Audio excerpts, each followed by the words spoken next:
Okay, let's jump right into this explainer and unpack the 4 core leadership competencies we absolutely need to navigate today's polarized business world. You know as well as I do, civil strife, uncertainty, and high-stakes disagreements are bleeding right into our offices. So we're going to break down how top-tier leaders don't just dodge this tension, they actually master it. But first, I want you to really ask yourself how your workplace handles disagreement. Because honestly, the stakes have never been higher. Is your organization actually thriving through conflict, or are you guys just barely surviving it? Do debates energize your teams, or is there just this quiet, simmering culture of avoidance and resentment bubbling under the surface? Get this, a staggering 76% of U.S. workers witnessed acts of workplace incivility in just the past month alone. 76%! And the fallout? It's not just hurt feelings. We are talking about a problem costing businesses over $2 billion a day. Yes, a day. It's lost to productivity drops and absenteeism, engagement is tanking, and leaders are caught right in the crossfire. To turn this around, leaders need to develop high conflict intelligence, or CIQ. And look, this isn't just about playing nice. CIQ is a dynamic mix of self-awareness, social skills, situational adaptability, and systemic thinking. The data shows that leaders who leverage CIQ successfully manage disputes and build deep psychological safety. And that means teams experience way more job satisfaction and creativity. Now, you might be wondering, wait, isn't that just emotional intelligence?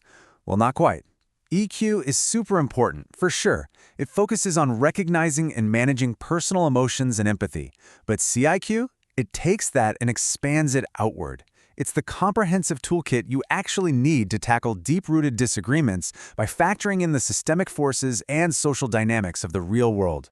So, here is our agenda for today, working through a concentric circles framework. 1. Inner circle, self-awareness. 2. Interpersonal circle, social conflict skills. 3. Organizational circle, situational adaptivity. 4. Systemic circle, systemic wisdom. And finally, number 5, measuring your legacy. Section 1. Inner Circle, Self-Awareness. True conflict intelligence starts by looking right in the mirror at our own psychological defaults. After all, you can't manage a team through a crisis if you can't manage yourself. We all have these automatic inner narratives, our self-stories, that pop up when things get tough. Take imposter syndrome, for example. If you're constantly telling yourself you're a fraud who just got lucky, that story is going to completely hamstring your ability to stay calm and strategic during a crisis. To flip the script on that inner narrative, author Kendra Hall lays out a brilliant 4-step process. First, catch yourself red-handed in the middle of negative self-talk. Second, analyze where that story actually came from. Third, actively choose a better, more empowering story, like remembering a time you totally crushed a massive obstacle. And fourth, practice installing that new story at critical moments until it literally becomes your new automatic response. Section 2. Interpersonal Circle, Social Conflict Skills. Once you've got your own reactions in check, you can effectively engage with everyone else. Master negotiators don't just put out fires, they actively engineer positive peace way before a conflict even starts. Look at Alan Mulally at Ford. He walked into a huge culture of secrecy and totally flipped it by demanding transparency, famously saying, "You can't manage a secret." Or Satya Nadella at Microsoft. When they bought LinkedIn, he didn't force a hostile takeover of their culture. He built trust organically through voluntary joint ventures, keeping their vibe intact while massively boosting revenue. Apple's Tim Cook is another perfect example of balancing strict discipline with real collaborative flexibility. He faced intense internal and external pressure over user privacy versus the need to grow data-driven service revenue. He held firm on his red lines, like absolutely refusing to unlock iPhones for the FBI, but he remained incredibly flexible in how Apple's teams developed on-device AI. That high CIQ move protected data and still grew their service revenues from $24 billion to a whopping $96 billion. Section 3. Organizational Circle, Situational Adaptivity. Expanding outward again, leaders have to adapt to totally different environments. And right now, the ultimate test is the digital skills gap. McKinsey research shows that by 2030, up to 40% of workers in developed nations will need significant reskilling due to tech disruption. 40%! If leaders just ignore that, we are looking at massive organizational conflict, widespread panic, and serious talent shortages down the road. To stay ahead of this and avoid structural chaos, McKinsey maps out a really actionable 3-phase plan to redesign work alongside employees: scout, shape, and shift. In the scout phase, you identify your tech goals and where your talent is lacking. In shape, you actually bring employees to the table to help redesign future roles. And then shift is where you scale those transitions across the whole company. A major game changer during that shape phase is the talent accelerator. Think of it as an internal job marketplace. Instead of laying people off when automation hits, high CIQ organizations systematically upskill them. Take Mateo, a call center manager, and Sonia in marketing. Their jobs are changing, but instead of letting them go, the accelerator sits them up with training and mentors, nudging them right into growing, future-proof roles within the exact same company. This kind of situational adaptability takes a lot of different forms. When Indra Nooyi was CEO at PepsiCo, she had warring divisions. One side wanted to push traditional sodas for quick cash, while the other pushed for healthy foods. Add in impatient investors in global regions wanting local control, and it was a recipe for disaster. But Nooyi didn't force a one-size-fits-all rule. She customized.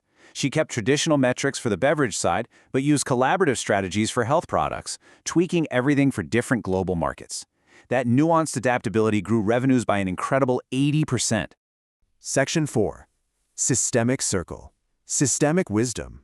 For this final competency, we are zooming all the way out. Systemically wise leaders look at the biggest picture possible. They think in decades, not news cycles, to build generational peace. When Salesforce CEO Mark Benioff faced intense employee division over corporate activism and government contracts, he didn't just demand harmony, he built ethical scaffolding.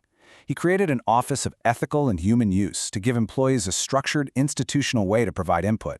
He basically built an infrastructure that encourages respectful disagreement, keeping the organization healthy even when new cultural rifts pop up. Section 5. Measuring your legacy.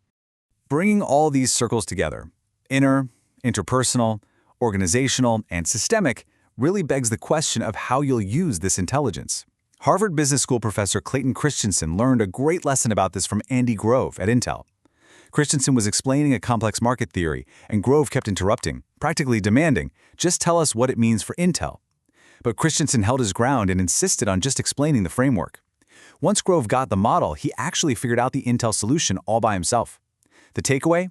True leadership isn't about dictating the answers. It's about teaching leaders how to think, not what to think.